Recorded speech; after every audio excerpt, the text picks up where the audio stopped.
সুপ্রভাত বন্ধুরা, কাকলির নতুন ইউটিউব চ্যানেলে কাকলির ঘরে বাইরের ব্লগ নিয়ে আবার চলে এলাম তোমাদের কাছে। নতুন একটা সকাল মানেই নতুন করে বেঁচে থাকার লড়াই, নতুন স্বপ্ন, নতুন ইচ্ছে, আর নতুন করে অনেক কিছু শেখা। আর এই শেখাটা যেটা আমাদের জীবনে খুব দরকার। আমরা প্রত্যেকটা মুহূর্তে প্রত্যেকটা অভিজ্ঞতা লাভ করছি, আর সেই অভিজ্ঞতাগুলো থেকেই আমরা নতুন করে পথ চলা শিখি, যে পথে চললে আমাদের আর হোঁচট খেতে হয় না। তাই এই চলতি পথে যতই বাধাবিঘ্ন আসুক না কেন, কখনো থেমে যেও না, উঠে দাঁড়িও, কারণ লড়াইটা কিন্তু তোমার একার। এখন আমি ফলের রস করব। আমার ছেলেটা একদম গোটা ফল খেতে চায় না, সেটা তো তোমরা জানোই। আর হ্যাঁ, শুধু আমার ছেলে না, এখন তো আমার একটা মেয়েও আছে ঘরে, তাই দুজনের জন্য ফলের রস করছি।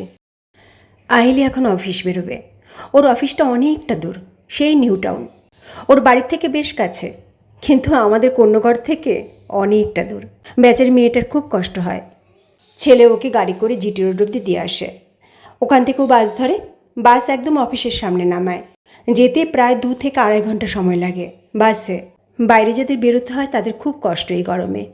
আহিলিকে দিয়ে আসার পর ছেলেকেই ফলের রসটা দিলাম। এই দেখো কি খুশি তার। রোদের যা তাপ বেড়েছে, আমাদের কাজে দিদিদের খুব কষ্ট হয়। কাজ মোটামুটি সেরে উঠলাম। এখন একটা কামিজ বানাবো আহিলির। হ্যাঁ, ও একটা পিস পেয়েছে, খুব দামি পিস, বিয়েতে।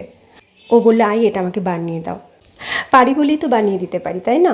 না হলে তো বাইরে দিতে হতো, আর বাইরে দিলে বোঝো কত টাকা মজুরি। এই দেখো, কামিজ বানানোটা কমপ্লিট হয়ে গেল। দেখতে দেখতে 2-2:30 বেজে গেল। এখন ছেলে আর আমি লাঞ্চ করছি।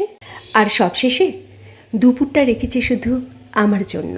যেদিন মিলিয়ে যাব হাওয়ায় হাওয়ায়, তারার সাথে তারা হয়ে, হয়তো আমায় পড়বে মনে মেঘলা কোনো দুপুর রাতে, হয়তো সেদিন খুঁজবে আমায় ভোরের কোনো উদাস হাওয়ায়, কিংবা কোনো মেঠো সুরে আমায় মনে আসবে।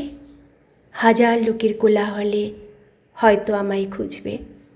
সেদিন আমি তারা হব, দূর সুদূরে মিলিয়ে যাব, হয়তো সেদিন খুঁজবে